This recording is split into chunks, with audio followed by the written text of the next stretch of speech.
السلام عليكم، اخباركم؟ يا رب تكونوا بخير. معكم محمد علي من قناه هنجرب وفيديو جديد. كل سنه وانتم طيبين بمناسبه شهر رمضان. ربنا يتقبل منا ومنكم ان شاء الله صالح الاعمال. ودي اول حلقه في شهر رمضان. طبعا في حلقه نزلت اللي هي بتاعت مقارنه مطاعم الكبابجيه بتاع فيصل، بس دي اصلا كانت متصوره من فتره كده ويا دوب منتجتها ولسه منزلها، فدي فعليا هي اول حلقه في رمضان. صورت قبل كده فيديو ان انت ازاي تعمل او الطريقه المناسبه او الوسط لان انت تعمل الصوبيا البودر او التمر الهندي البودر، والفيديو ده كان تقريبا من 3 سنين. وكمان عملنا تاني مقارنة صوبيا، دي كانت تقريبا رمضان اللي فات، بس اللي هي مقارنة صوبيا من كذا مكان، اللي هي الجاهزة بنشتريها ونشربها على طول.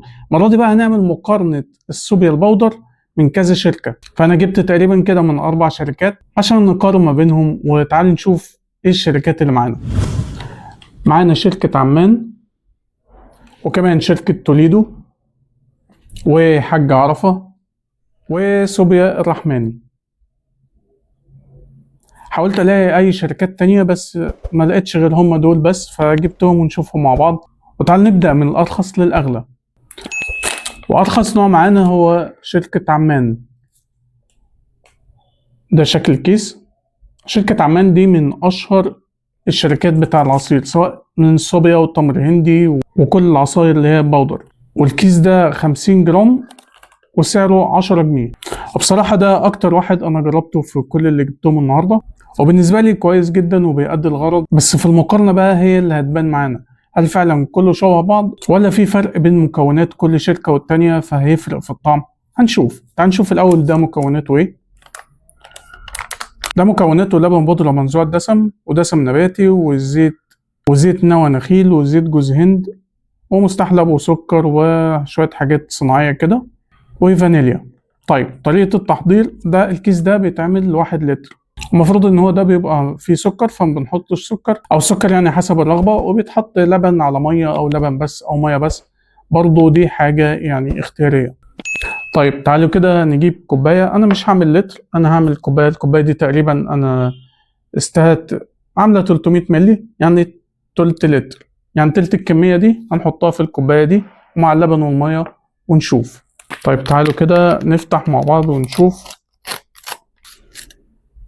ريحة البودر كده مطلعة ريحة جوز هند مع فانيليا، ريحة حلوة أوي بصراحة. فتعالوا كده تقريبا نحط معلقة من دي، وزي ما قلنا بقى نحط اللبن والمية دول اختياري، يعني أنا بحط تقريبا نص الكمية لبن ونص الكمية مية. فخلينا كده نبدأ ننزل بنص الكمية كده لبن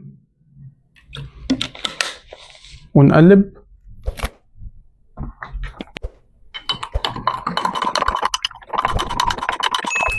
وننزل بنص التاني مية ونكمل تقليب.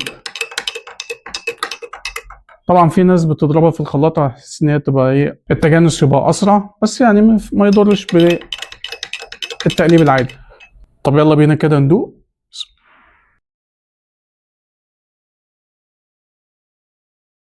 بص، هو طعم الجوز الهند يعني ظاهر كده بس على خفيف، ولكن طعم الفانيليا اعلى شويه. طب تعال نروح لتاني شركه معانا. تاني شركة معانا هي شركة توليدو. شركة توليدو برضو من الشركات المشهورة في حاجة رمضان، يميش وقمر الدين، ومن ضمن الحاجات هي الصوبيا. ده شكل الكيس. وده 500 جرام بسعر 57 جنيه تقريبا يعني. ومكتوب هنا ان هو 5 لتر، يعني الكيس النص كيلو ده بيعمل 5 لتر. طيب تعال نشوف كده المكونات بتاعته. برضه لبن كامل الدسم ولبن منزوع الدسم، وبعد كده سكر بودرة وفانيليا ومكسبات طعم صوبيا وشوية حاجات صناعية كده وطعم جوز الهند. طيب هو طريقة التحضير بيقول يوضع 3 معالق في كوباية من الماء البارد ثم حرك جيدا حتى الذوبان. طيب برضه ده مش هنحط فيه سكر لأن هو نفسه محلى أو محطوط فيه سكر. طيب تعالوا كده نفتح ونشوف.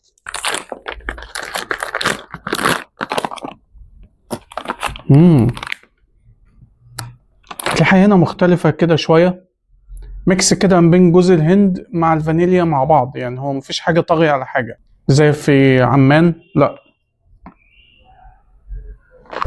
هنا ريحة مختلفة شوية، بس في حاجة هنا، يعني هو المفروض دلوقتي أنا فتحت وهستخدم وأعمل منه لتر مثلا وهشيل الباقي، فليه ما تعمليش حاجة تتقفل بيها أو كده؟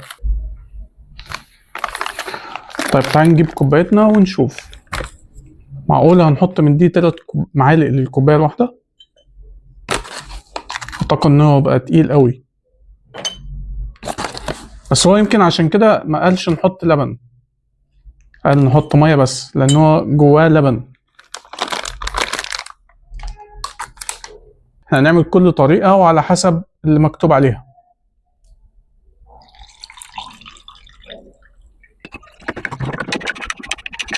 طيب ادي كده الصوبيا بتاعت توليدو. انا حاسس ان هي طبعا اخف شويه من اللي فاتت عشان ما فيهاش لبن، بس هم اللي كاتبين. تعال ندوق. بسم الله.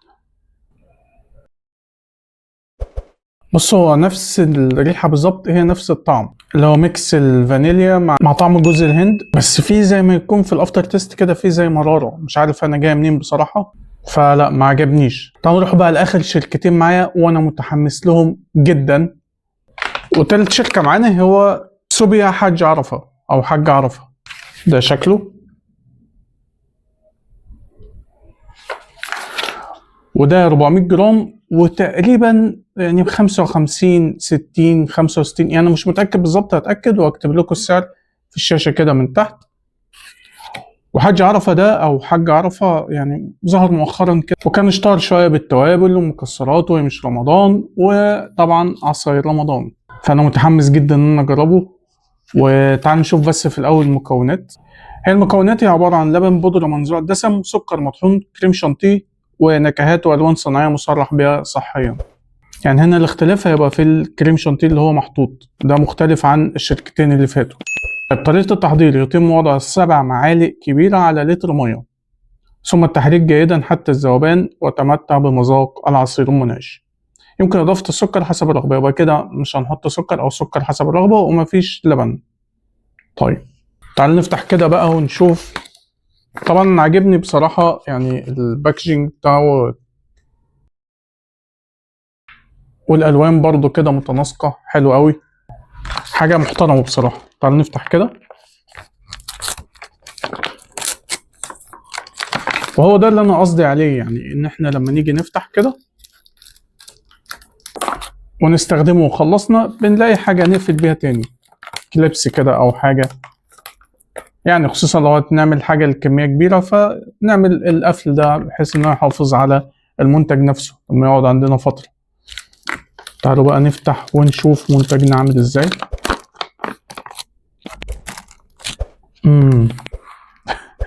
كل شركة فعلا لها ريحة مختلفة. هنا ريحة الكريم شانتيه برضو مغيرة خالص الريحة بتاعت الصوبيا عن المنتجين اللي فاتوا. طيب نجيب كوبايتنا كده ونبدأ نشوف الصوبيا بتاعت حاج عرفة. هو قال 7 معالق للتر، يعني تقريبا هنحط من دي 2.5.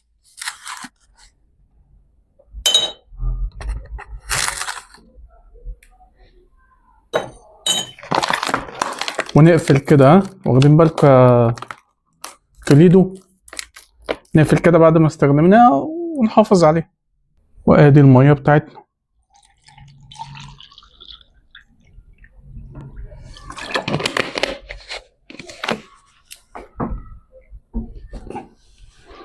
ونديها تقليبة، وتعالوا ندوق. هي ريحة هديت قوي.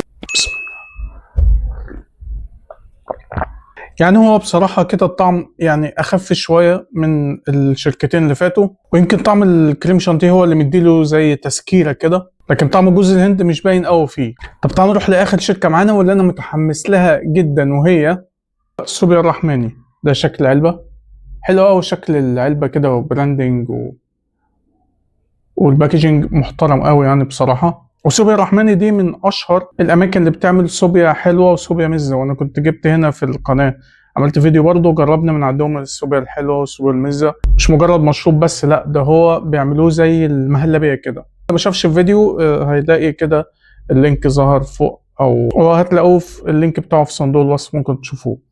فالسوبر الرحماني دي تأسس، يعني بصوا هنا، تأسس سنة 1920، يعني من أكتر من 100 سنة. طيب تعال نشوف كده المكونات. هو سكر ومستحلبات نباتية المصدر من زيوت جوز الهند وزيوت نوى النخيل وحليب بقري مجفف منزوع الدسم. طيب تعال نشوف كده طريقة التحضير. طريقة التحضير: ضع 10 معالق كبيرة مملوءة بمسحوق السوبر الرحماني المحلى على نص لتر من اللبن، وبعدين نضيف نص لتر من المية واضرب الخليط في الخلاط جيدا. يعني هنا هنحط نص الكمية لبن ونص الكمية مية. تعال نفتح كده ونشوف. ده السعر بتاعها ده 400 جرام ب 80 جنيه. ده أغلى واحد معانا النهاردة.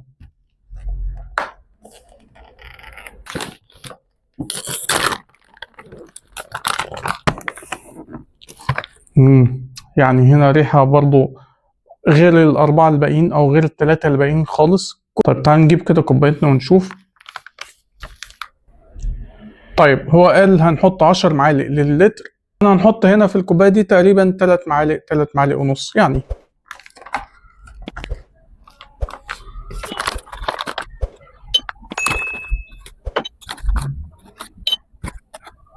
طيب خلصنا كده، نقفل ونشيل كيسنا كده، يعني ما نسيبوش مفتوح. يعني ليه نسيبه مفتوح؟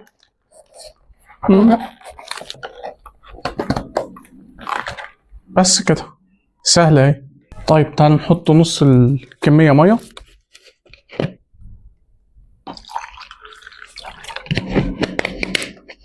ونقلب، والنص التاني لبن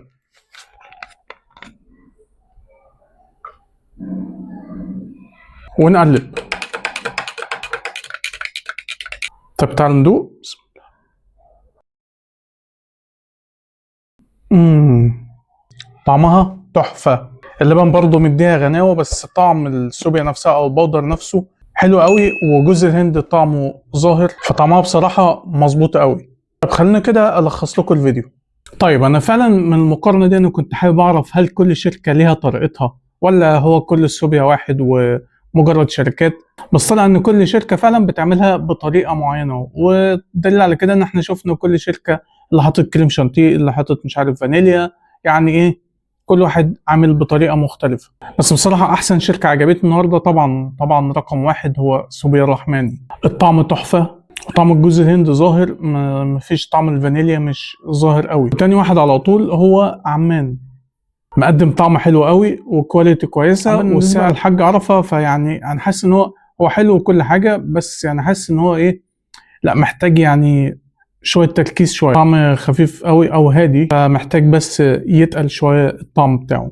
اما توليدو بقى فده يعني محتاجين صرف نظر بصراحه. يعني الموضوع لا يعني في افتر تيست مراره وحش قوي وموحش التجربه كلها. ما اعتقدش ان طبعا ما حطيتش ولا سكر ولا لبن، بس هو ده اللي كان مكتوب على الكيس.